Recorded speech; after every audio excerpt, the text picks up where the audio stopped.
Di dalam hati Ziva ada rasa keputusasaan yang mendalam. Dia tidak mengerti kenapa di antara lebih dari 100 orang ini, Beni justru memilih ibunya dan dirinya. Tapi setelah berpikir sebentar, dia tidak bisa menahan diri untuk berpikir. Tanpa bermaksud membanggakan diri, kalau berbicara tentang penampilan, ibu dan aku memang yang paling mencolok di antara lebih dari 100 orang ini. Si Beni ini sepertinya bukan hanya kuat, tetapi juga sedikit genit. Memilih aku dan ibu dari begitu banyak orang, sepertinya memang sesuai dengan karakternya. Yang tidak aku tahu, apakah selain ingin menjadikan kami sandera, dia juga punya tujuan lain? Ziva pun dengan gugup menatap ibunya. Hana yang melihat tatapan putrinya dengan lembut menepuk tangannya dan membisikkan, "Ziva, jangan khawatir. Ibu ada di sini. Ini hanya masalah menghadapi masalah dengan bijak. Kita akan cari jalan keluar." Ziva berkata dengan suara rendah, "Ibu, bagaimana kalau kita mencoba mengirim pesan ke ayah atau kakek?" Hana menggelengkan kepalanya. "Air jauh tidak bisa memadamkan api yang di dekat sini. Kita semua memegang kepala.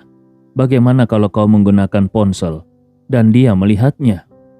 Ziva dengan wajah cemas berkata, "Tapi kita tidak bisa hanya mengikuti dia seperti ini. Ini terlalu pasif." Saat itu Beni sudah mulai berjalan menuju ibu dan anak itu. Jadi Ziva segera menutup mulutnya. Beni dengan santai mendekati mereka, mengangkat bahunya dan tersenyum. "Kalian berdua, wanita cantik, kalian harus menemaniku." Hana tanpa ragu langsung berkata, "Bawa aku saja sebagai sandera. Biarkan anakku tinggal. Dia terlalu muda dan penakut. Kalau dia terus-menerus mengeluh di jalan, pasti akan mengganggumu." Ketika Ziva mendengar kata-kata ini, dia segera berkata, "Ibu, aku ingin pergi bersamamu." Beni pura-pura terkejut dan berkata, "Wah, aku tidak menyangka. Kalian berdua ternyata ibu dan anak. Ibu ini benar-benar sangat muda, sama sekali tidak terlihat."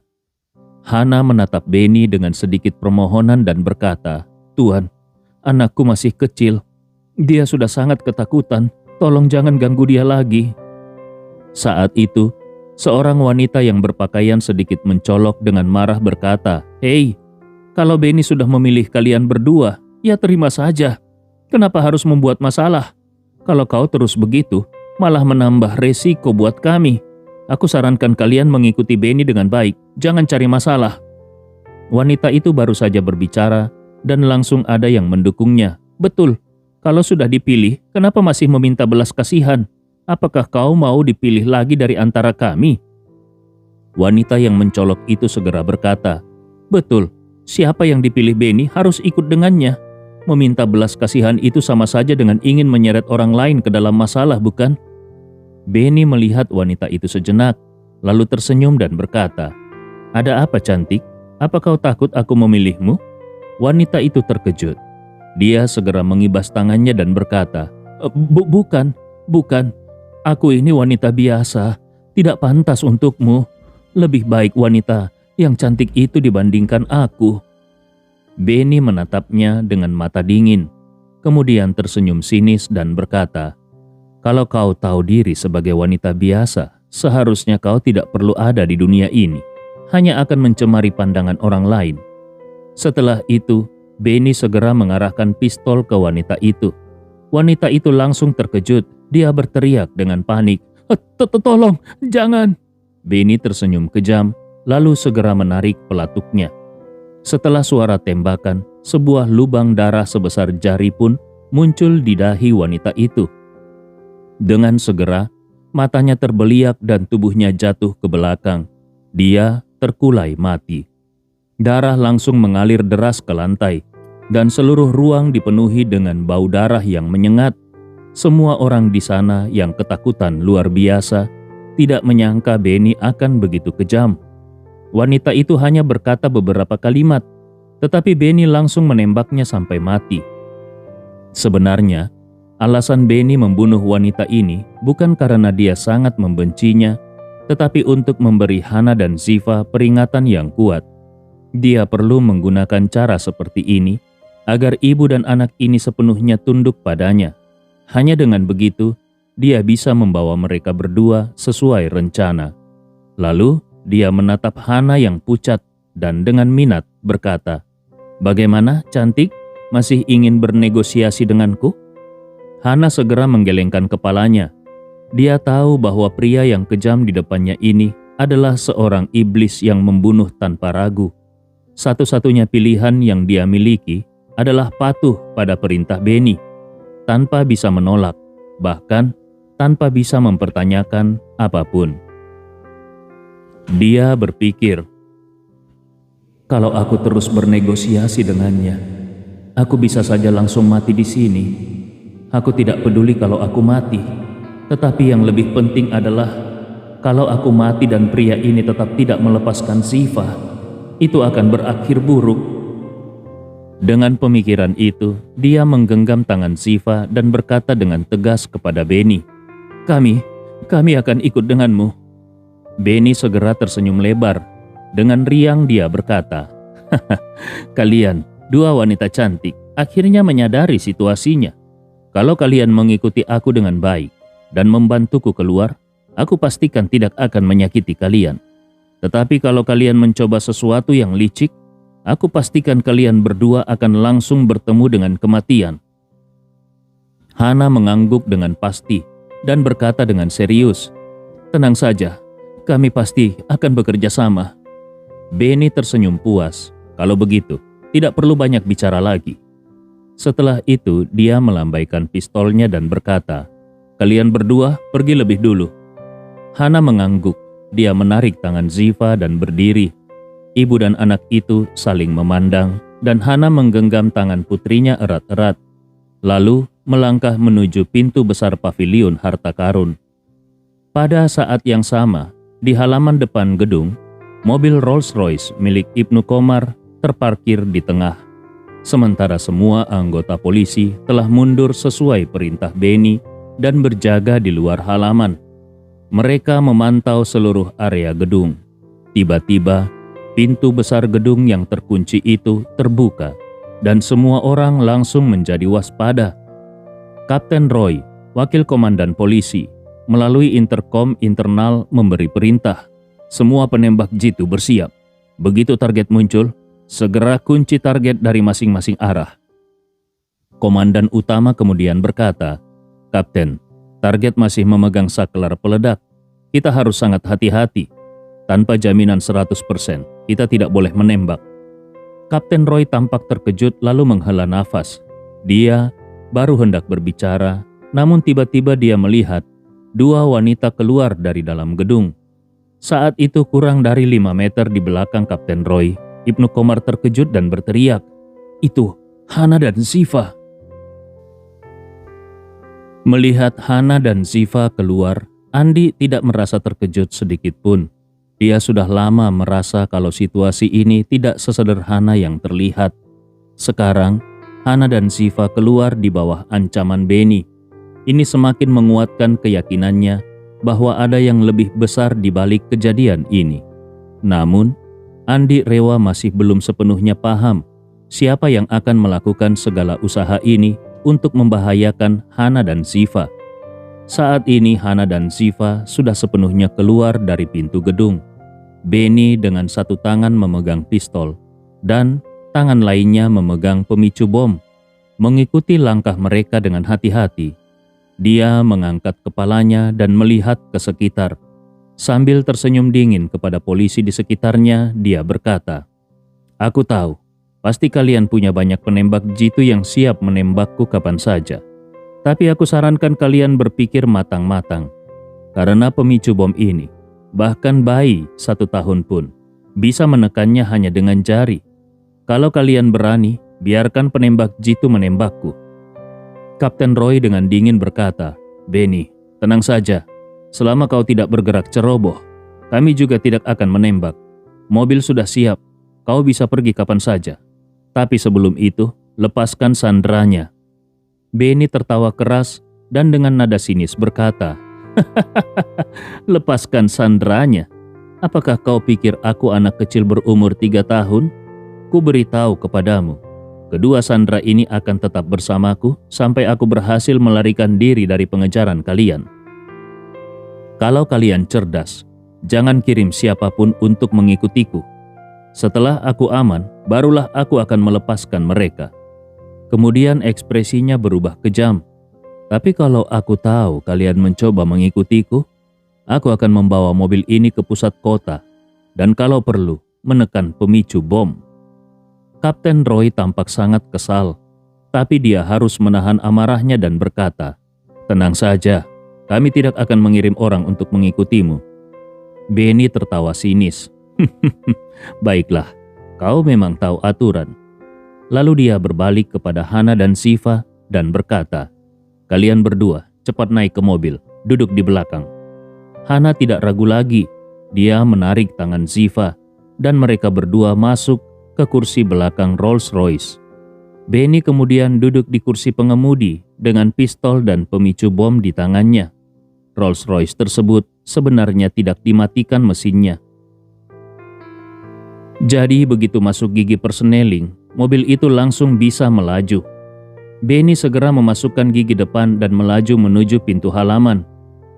Kapten Roy buru-buru memberi perintah kepada petugas di depan untuk menghindar dan segera kepungan yang sebelumnya rapat langsung membuka jalan untuk mobil tersebut.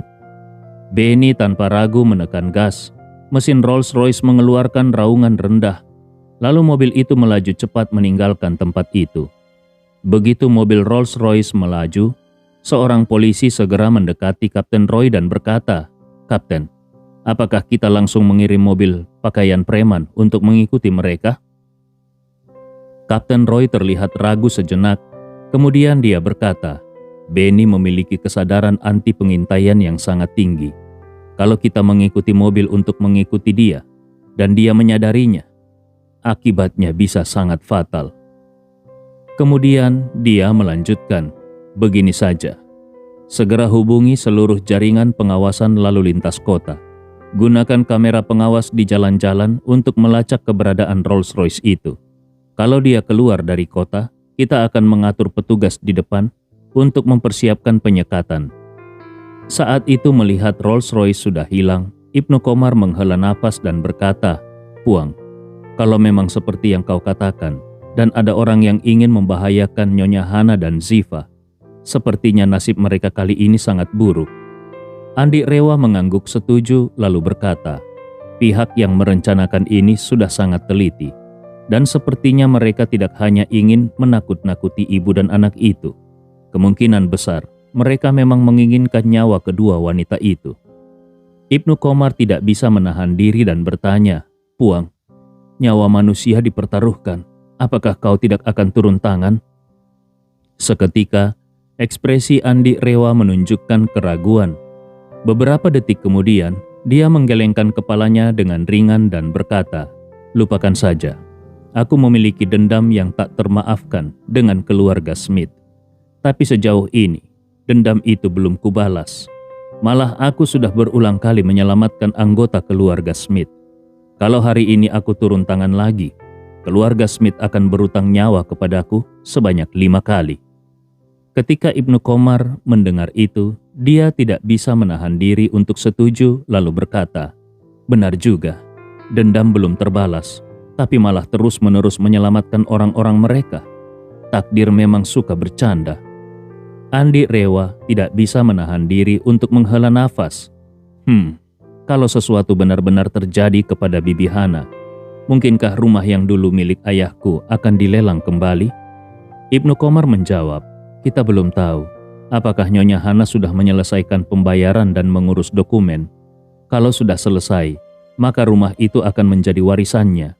Kalau belum, mungkin rumah itu akan kembali dilelang di pengadilan." Andi Rewa tidak bisa menahan diri untuk mengerutkan alisnya dan bertanya, "Kalau jadi warisan Bibi Hana, siapa yang akan menjadi ahli waris utamanya?" Ibnu Komar menjawab, "Aku tidak bisa memastikan siapa yang utama, tetapi kemungkinan besar antara suaminya atau putranya. Atau mungkin mereka berbagi setengah-setengah." Andi Rewa menggertakkan giginya dan memaki, Kurang ajar. Rumah yang pernah ditinggali ayah dan ibuku. Mana mungkin kubiarkan sampah seperti Arya Smith mendapatkan setengahnya. Ibnu Qomar buru-buru berkata, bagaimana kalau nanti aku menyuruh orang untuk menyelidiki apakah Nyonya Hana sudah menyelesaikan dokumen-dokumennya atau belum? Andi Rewa mengangguk lemah dan berkata, sepertinya itu satu-satunya cara. Saat itu, sebuah Rolls Royce berwarna putih berhenti di depan mereka. Seorang pria paruh baya buru-buru keluar dari kursi pengemudi, lalu mendekat dengan sikap hormat dan berkata, Tuan Andi, Direktur Ibnu Qomar, mobilnya sudah kuantar. Apakah kalian berdua ingin mengendarainya sendiri atau aku yang mengemudi? Ibnu Qomar segera berkata, tidak perlu, biar aku yang mengemudi, kau bisa pulang naik taksi. Pria itu langsung mengangguk hormat, baik Direktur. Kalau begitu, aku permisi dulu. Ibnu Qomar membuka pintu belakang mobil dan berkata kepada Andi, Puang, silakan masuk. Andi Rewa mengangguk pelan, lalu melangkah masuk ke dalam mobil. Ibnu Qomar duduk di kursi pengemudi. Dia menyalakan mesin dan bertanya, Puang, apakah kau mau langsung pulang ke rumah? Andi Rewa berpikir sejenak lalu menjawab, antar saja aku pulang. Ibnu Qomar mengangguk, lalu dia segera mengemudikan mobil menuju Villa Desilen. Di sepanjang perjalanan, Andi Rewa terus mengerutkan keningnya. Ibnu Qomar yang mengamati ekspresinya melalui kaca spion akhirnya bertanya, Puang, apakah ada sesuatu yang mengganjal di pikiranmu? Andi Rewa mengangguk dan menopang dagunya. Aku hanya tidak habis pikir, siapa yang akan mencoba membunuh mereka berdua? Ibnu Qomar menjawab, keluarga Smith punya banyak musuh. Entah ada berapa banyak orang yang sangat membenci keluarga Smith dan mencari kesempatan untuk membalas dendam. Itu hal yang wajar. Andi Rewa melambaikan tangannya dan berkata, meskipun masuk akal, tapi kenyataannya tidak sesederhana itu. Semua orang tahu, Arya Smith untuk sementara ini sedang menghindari sorotan dan bahkan menjadi kambing hitam bagi ayahnya. Sekarang dia ada di Australia.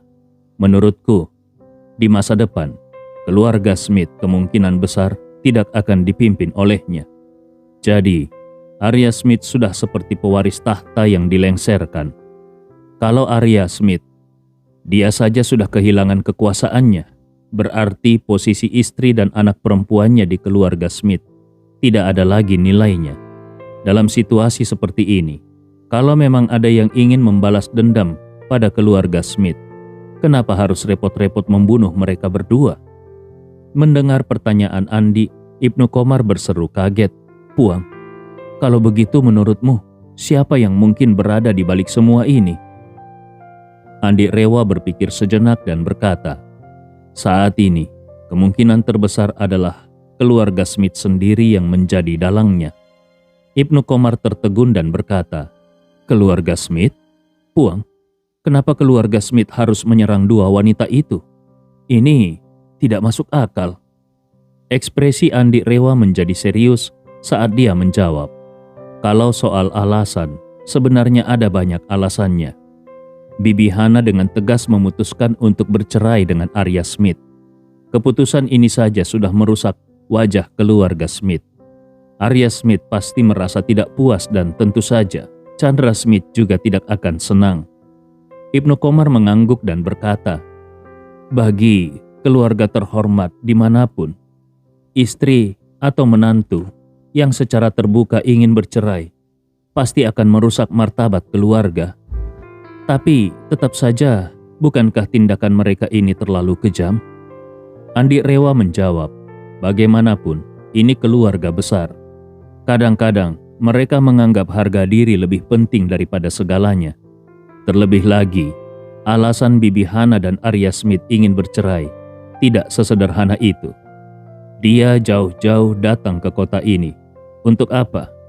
Kau, aku, dan begitu juga banyak keluarga besar di Jakarta tahu jawabannya. Ibnu Qomar tidak bisa menahan anggukan sambil mendesah. Benar juga. Semua orang di Jakarta tahu kalau Nyonya Hana dulu menyukai Tuan Sandi. Sekarang dia datang ke sini. bahkan mengikuti lelang ini dan membeli rumah lama yang pernah dihuni Tuan Sandi dengan harga tinggi. Orang yang paham pasti tahu dia jelas masih belum bisa melupakan Tuan Sandi. Ekspresi Andi Rewa menunjukkan rasa tidak menentu. Dia menghela napas dan berkata, "Aku benar-benar terkejut dengan perasaan yang dia miliki untuk ayahku. Namun, semakin aku terkejut, semakin aku tidak bisa menahan diri untuk melihat ini dari sudut pandang lain." Ibnu Komar buru-buru bertanya, "Sudut pandang lain?" Andi Rewa dengan tenang menjawab, "Sudut pandang lain itu tentu saja mengacu pada Arya Smith. Kalau selama ini Bibi Hana belum pernah melupakan ayahku, lalu apakah dia benar-benar mencintai Arya Smith selama bertahun-tahun mereka menikah?" Ibnu Komar terdiam sejenak. Setelah beberapa saat, dia tersadar dan berkata, "Aku mengerti. Nyonya Hana secara terang-terangan datang ke sini untuk mengenang Tuan Sandi, bahkan mengikuti lelang ini dan membeli rumah yang pernah dihuni Tuan Sandi. Ini seperti mengatakan kepada semua orang bahwa selama ini dia masih mencintai Tuan Sandi. Kalau begitu, jelas dia tidak pernah mencintai Arya Smith. Bagi Arya Smith, ini benar-benar penghinaan yang luar biasa." Andi Rewa menghela nafas. "Betul sekali. Itulah sebabnya aku curiga. Dalang di balik semua ini mungkin adalah Arya Smith." Ibnu Komar mengerutkan alisnya dan berkata, "Tapi Ziva adalah anak kandung Arya Smith.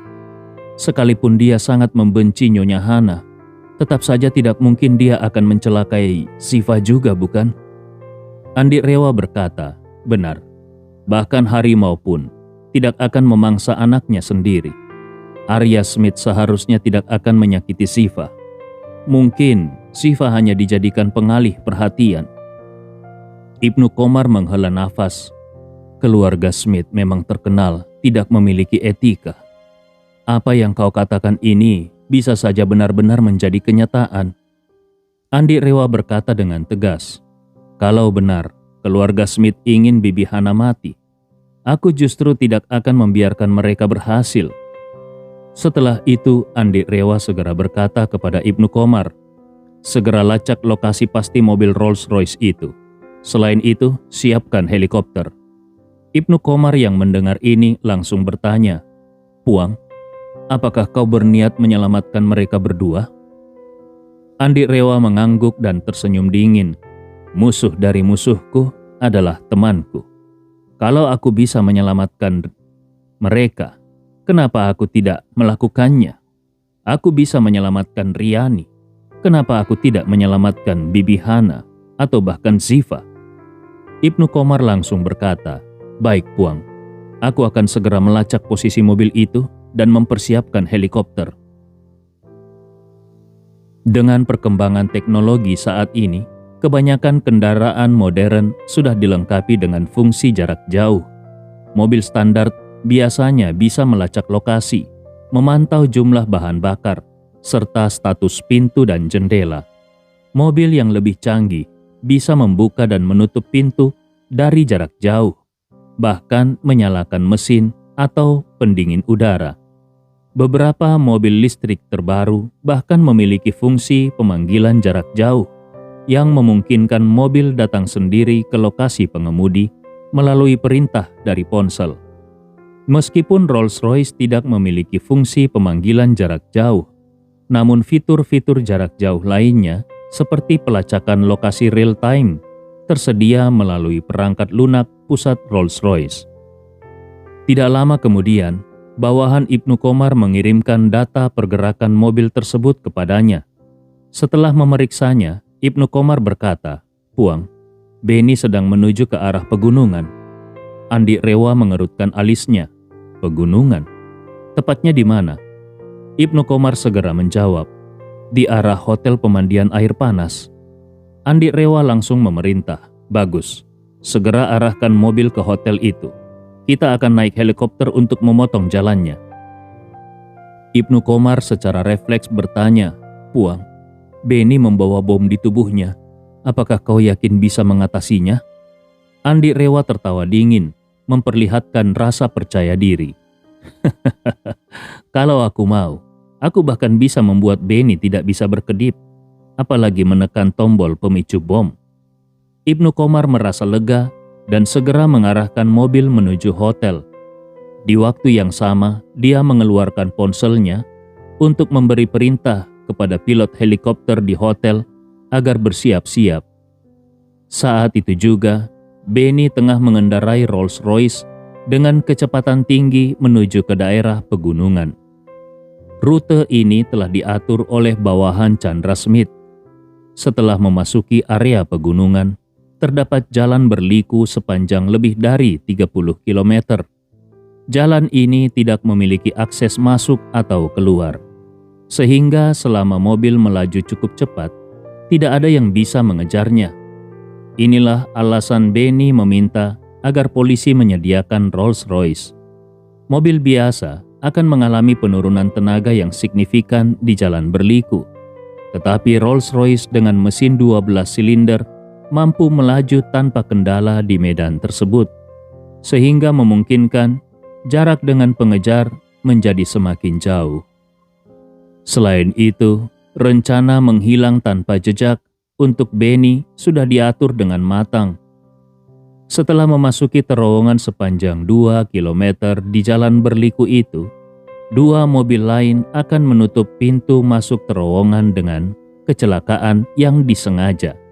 Sementara itu Benny akan membawa mobilnya ke tengah terowongan di mana terdapat area darurat untuk berhenti. Di sana dia diperintahkan untuk mengeksekusi Hana dan Ziva.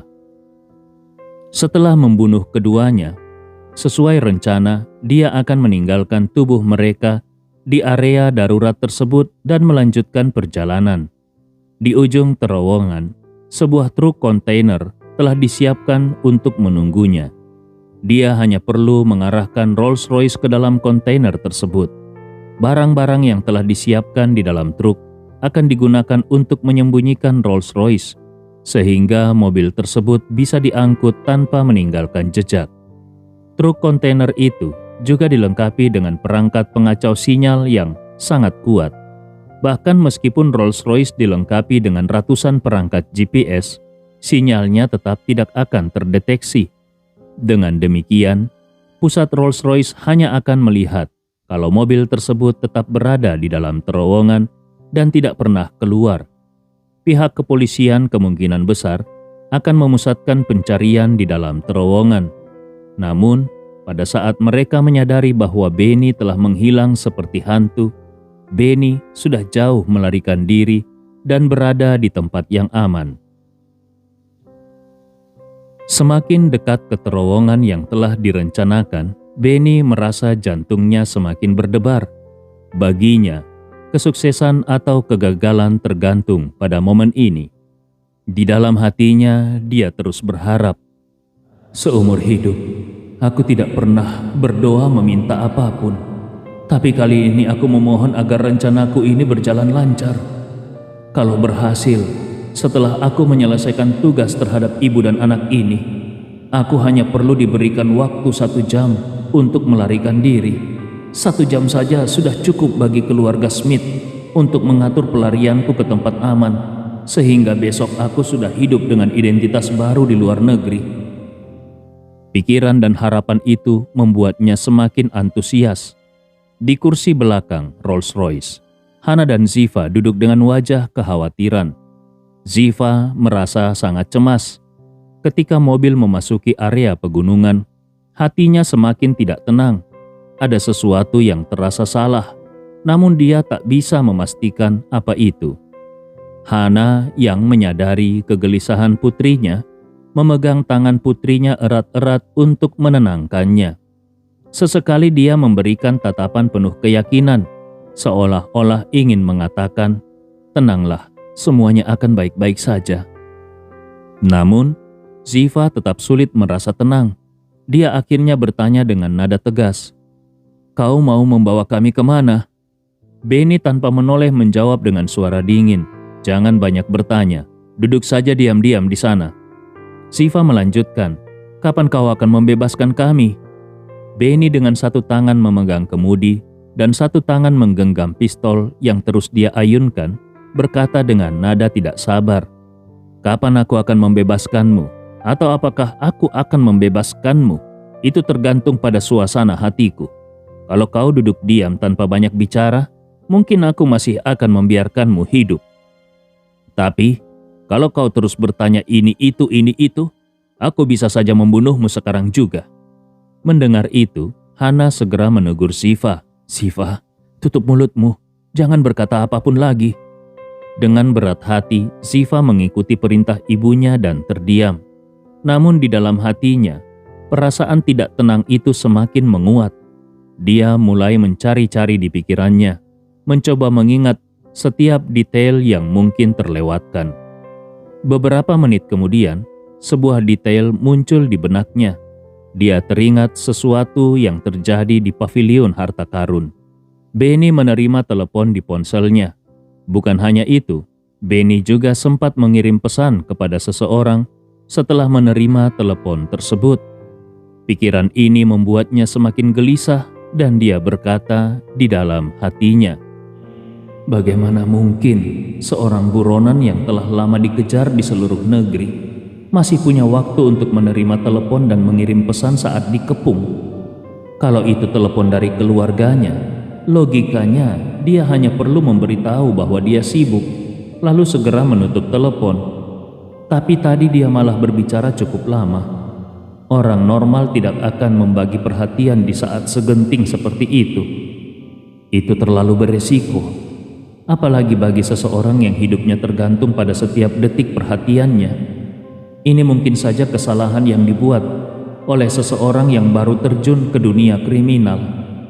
Tapi Benny adalah buronan berpengalaman dengan kesadaran anti pengawasan yang kuat. Dia tidak seharusnya melakukan kesalahan seperti itu. Jadi, siapapun yang menelpon atau mengirim pesan kepadanya, percakapan itu pasti tentang sesuatu yang sangat penting."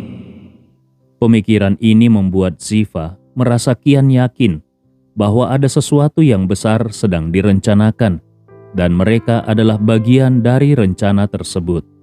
Atau bahkan bisa jadi ini semua sangat erat kaitannya dengan kejadian Benny menyerbu pavilion harta karun hari ini. Dengan pikiran itu, Ziva akhirnya menyimpulkan di pikirannya, Benny pasti memiliki seseorang di belakangnya. Kalau demikian, serangannya ke pavilion bukanlah suatu kebetulan. Dan kalau itu bukan kebetulan, maka penculikan aku dan ibu juga bukan kebetulan. Apakah dia memang sengaja datang untuk menculikku dan ibu? Ziva semakin cemas. Dia terus berpikir, kalau Benny benar-benar datang ke pavilion hanya karena sedang dikejar, maka jika aku dan ibu bekerja sama dengan dia untuk melarikan diri, peluang kami untuk selamat akan lebih besar. Lagi pula, dia sudah terdeteksi oleh polisi dan tidak ada alasan untuk membunuh kami. Itu hanya akan memperburuk keadaan dan merugikan pelariannya selanjutnya. Tapi kalau Benny memang diperintahkan oleh seseorang dan penculikan kami adalah tujuan utama, maka kami benar-benar dalam bahaya besar. Begitu sampai pada kesimpulan itu, Ziva tiba-tiba berkata, "Tuan Benny, kalau kau melepaskan aku dan ibu, aku bisa memberimu 500 juta sebagai imbalan. Aku akan menepati janjiku." Benny terkejut. 500 juta? Jumlah itu cukup besar dan bisa mempengaruhi dia. Lagi pula, dia tidak meragukan kemampuan Ziva. Bagaimanapun, Ziva berasal dari keluarga Smith yang memiliki kekayaan yang sangat besar. 500 juta mungkin sangat mudah bagi mereka. Namun, meskipun Ziva menawarkan uang, dia tidak bisa menerimanya karena dia tahu persis bahwa yang menyuruh dia untuk membunuh ibu dan anak itu adalah orang-orang dari keluarga Smith. Benny berpikir keras. Ternyata ini lebih rumit daripada yang kupikirkan. Awalnya ada orang yang menyuruhku untuk membunuh Hana Wijaya, Dan hari ini ada orang yang memberi 1 miliar kepada keluargaku agar aku juga membunuh Ziva Smith. Keluarga Smith ini begitu kejam. Membunuh Hana itu mungkin wajar karena dia orang luar. Tapi kenapa mereka harus membunuh Ziva juga? Sebuah keluarga yang tidak segan-segan membunuh anggotanya sendiri sudah tidak bisa lagi disebut kejam. Kalau aku mengikuti perintah mereka, aku mungkin masih punya kesempatan untuk kabur ke luar negeri. Tapi kalau aku mencoba bermain cerdas dan diam-diam menerima uang dari Ziva, mereka pasti tidak akan melepaskanku. Lagi pula, keluargaku masih ada di dalam negeri. Kalau aku berkhianat kepada keluarga Smith, bagaimana mungkin mereka akan membiarkan keluargaku hidup? Ziva memperhatikan ekspresi Benny yang tampak sangat bingung dan hatinya semakin gundah. Dia pun segera menambahkan, "Tuan Benny, kau pasti tahu kondisiku. Kalau 500 juta masih belum cukup, aku bisa memberikan 600 juta atau bahkan 800 juta. Kalau kau setuju, aku bisa menelpon dan uangnya langsung masuk ke rekeningmu." Dengan cepat, Ziva melanjutkan, "Tidak usah bicara soal 500 atau 800 juta, aku bisa memberimu 1 miliar. Kalau kau setuju, aku pasti bisa memastikan uang itu masuk ke rekeningmu dalam waktu 10 menit. Mendengar bahwa hanya dengan menyetujui permintaan itu, dia bisa mendapatkan tambahan 1 miliar, Benny merasa seperti orang yang sangat lapar. Dia dihadapkan pada hidangan lezat, namun tidak bisa menyentuhnya. Rasa frustrasi langsung menghantam dirinya dan tanpa sadar dia berteriak, "Jangan buang-buang waktu untuk berbicara soal uang. Ini bukan masalah uang." Begitu Benny mengucapkan itu, hati Ziva langsung berdebar kencang. Dia segera menatap ibunya, Hana. Hana juga langsung menyadari bahwa putrinya sengaja mencoba memancing informasi dari Benny. Mendengar jawaban Benny, mereka berdua langsung menyadari masalah yang sebenarnya ada di balik semua ini. Mata mereka saling bertemu, dan dari pandangan itu, keduanya merasakan keterkejutan yang sangat dalam. Ziva mencoba menyuap Benny dengan uang hanya untuk 2 tujuan. Pertama, kalau uang bisa menyelesaikan masalah, maka membeli keselamatan dengan uang adalah yang terbaik. Kedua, kalau uang tidak berhasil, setidaknya melalui percakapan dia bisa memahami situasi Benny. Sekarang, melalui taktik pembicaraan yang dirancangnya, Ziva berhasil mendapatkan beberapa petunjuk penting dari Benny. Ziva berpikir di dalam hati, kalau orang biasa mendengar seorang gadis muda berusia di awal 20-an berbicara tentang uang ratusan juta, bahkan 1 miliar, orang itu pasti akan menganggapnya hanya omong kosong. Tetapi Benny tidak meragukan bahwa aku bisa mengeluarkan 500 juta, 800 juta, bahkan 1 miliar. Ini berarti dia tahu siapa aku. Dia tahu bahwa bagiku mengeluarkan uang sebanyak itu bukanlah masalah besar. Jadi dia tidak meragukan apa yang aku katakan. Dari poin ini, ditambah dengan fakta bahwa Benny sebelumnya berbicara di telepon dan mengirim pesan kepada seseorang, jelas bahwa Benny menerima perintah dari seseorang untuk menculikku dan ibuku. Benny bukanlah orang yang setia pada janji atau pria baik-baik. Ketika aku menawarkan 1 miliar kepadanya, dia sebenarnya bisa saja mengambil uangku dan mengkhianati si pemberi perintahnya, atau bahkan mengambil uangku dan kemudian berkhianat. Orang seperti dia tidak mungkin tidak mempertimbangkan 2 opsi tersebut. Tetapi kenyataannya, dia sama sekali tidak memikirkan 2 opsi tersebut.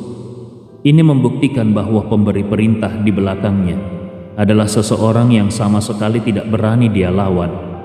Kalau begitu, siapa sebenarnya yang mempekerjakan dia dan membuatnya bermain dalam drama sebesar ini hanya untuk menculik aku dan ibuku? Memikirkan hal ini, Ziva tidak memiliki jawaban. Dia sempat berpikir, apakah ini karena kakeknya tidak menyukai ibunya sehingga ingin membersihkan keluarga. Namun berdasarkan pemahamannya tentang kakeknya, dia merasa kakeknya tidak akan memiliki niat buruk terhadap dirinya. Dia juga sempat berpikir, apakah ayahnya menyimpan dendam terhadap ibunya? Tetapi sama seperti dugaan sebelumnya, baik ayah maupun kakeknya memiliki alasan untuk melukai ibunya, namun tidak ada alasan untuk melukai dirinya. Karena itu Ziva merasa seperti terjebak dalam labirin tanpa jalan keluar. Kemudian dia berpikir lagi, apakah mungkin ayah atau kakek yang memerintahkan Benny untuk menculik aku dan ibu, tetapi sebenarnya hanya ingin mencelakai ibu saja? Memikirkan hal ini, Ziva tiba-tiba merasa sangat gelisah dan berpikir, kalau memang begitu, ketika Benny mengungkapkan maksud sebenarnya, aku harus melindungi ibu dengan segenap jiwa raga. Saat memutuskan untuk melindungi ibunya, hati Ziva dipenuhi kemarahan dan kekecewaan terhadap keluarga Smith. Dia benar-benar tidak bisa memahami kenapa keluarga Smith bisa begitu kejam terhadap ibunya.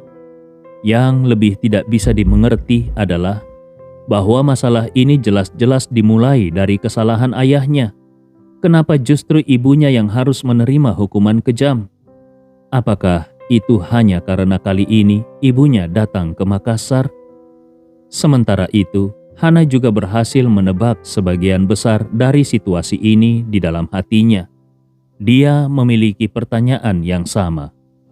Arya Smith bisa mengkhianatiku, memiliki seorang anak haram di luar, bahkan membawa anak itu dengan terang-terangan. Namun aku yang telah setia sepanjang pernikahan ini dan hanya ingin bercerai, apakah aku yang salah dan dia yang benar? Di saat yang sama, Benny tanpa menyadarinya telah membocorkan rahasia penting. Yang dia pikirkan sekarang hanyalah agar segera mencapai terowongan yang ada di peta, sehingga dia bisa menyelesaikan semuanya. Sementara itu, sebuah helikopter melesat meninggalkan pusat kota menuju pegunungan di pinggiran kota dengan kecepatan tinggi. Di dalam helikopter, Ibnu Komar sedang memberikan laporan kepada Andi. Puang, target masih berjarak 10 km dalam garis lurus dari kita. Mengingat mobil mereka hanya bisa melewati jalan berliku di pegunungan, kita seharusnya bisa menyusul mereka.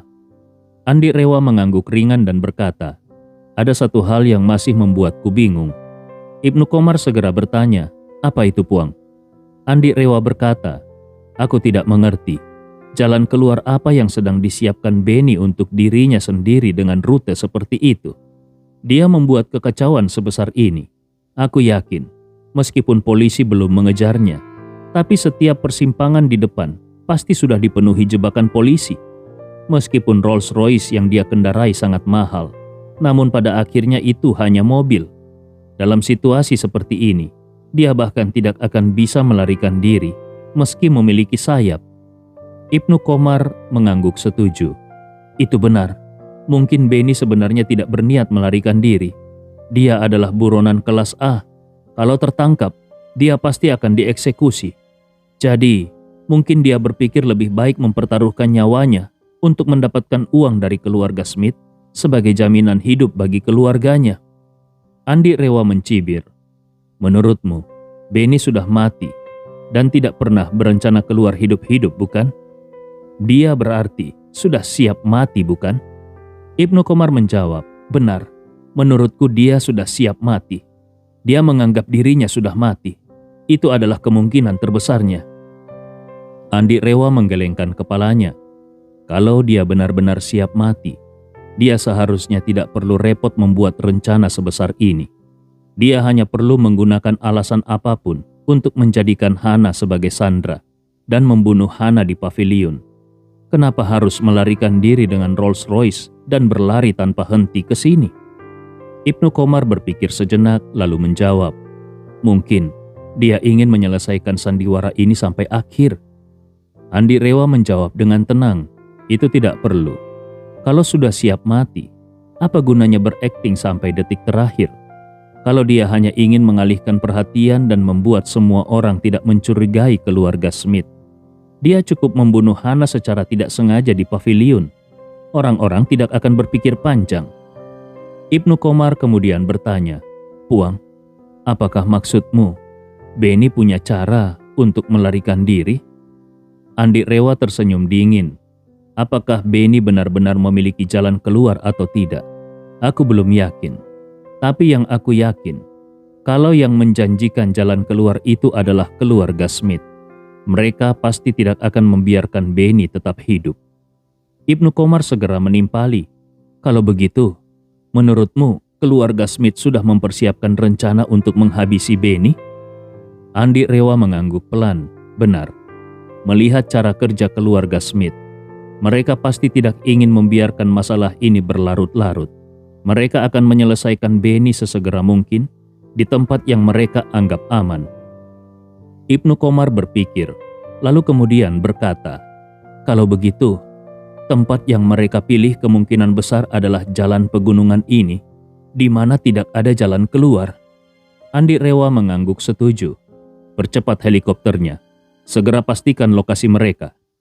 Ibnu Komar mengangguk. "Baik, Puang." Beberapa menit kemudian, helikopter mendekati target. Ibnu Komar menunjuk ke mobil hitam di jalan di depan dan berkata, "Puang, kita sudah menemukan mereka. Itu mobilnya di bawah sana." Andi Rewa melihat ke bawah, dan benar saja itu adalah Rolls-Royce milik Benny. Namun, karena helikopter terbang cukup tinggi, mobil itu terlihat sangat kecil, seperti ukuran kuku jari. Ibnu Komar bertanya, "Puang, apakah kita perlu turun lebih rendah untuk mengejar mereka?" Andi Rewa melambaikan tangannya, "Tidak perlu. Jangan sampai mereka curiga. Untuk sekarang awasi saja dari jauh." Saat itu Benny sama sekali tidak tahu bahwa Andi Rewa telah mengunci posisinya dari udara. Sambil fokus mengemudi, Benny sesekali melirik navigasi di mobil. Navigasi menunjukkan jarak dengan terowongan yang kurang dari 5 km lagi. Dengan kecepatan mobil yang sekitar 180 km per jam, hanya dibutuhkan 2 menit untuk sampai ke sana. Memikirkan hal itu, Benny merasa sangat tertekan. Dia hampir tidak bisa menahan kegembiraannya. Semakin dekat dengan terowongan, semakin terbangun rasa antusiasme di dalam hatinya. Dia tanpa sadar menekan pedal gas lebih dalam, hingga membuat mobilnya melaju lebih cepat. Saat itu, Benny terus mengemudikan Rolls-Royce-nya di jalur dengan kecepatan tinggi. Menjelang terowongan, dia melihat di jalur kanan depan ada beberapa truk dengan kecepatan relatif lebih lambat bergerak berbaris. Setelah melihat mobil itu dengan nomor platnya, Benny merasa lebih tenang. 2 truk paling depan adalah truk yang telah disiapkan oleh keluarga Smith. Truk-truk ini bergerak perlahan di jalan. Memang sengaja disusun untuk menyesuaikan waktu agar sampai ke terowongan sesuai dengan posisi Benny. Menurut rencana keluarga Smith, ketika kendaraan Benny memasuki terowongan, 2 truk tersebut akan membuat tabrakan di pintu terowongan. Dengan cara ini, 2 truk yang bertabrakan akan menyumbat seluruh jalan, dan kendaraan di belakang tidak akan bisa lewat dalam waktu yang lama. Hal ini memberikan Benny cukup waktu untuk melarikan diri. Benny dengan cepat menyalip kedua truk tersebut, dan kini hanya tinggal 1 kilometer menuju pintu terowongan.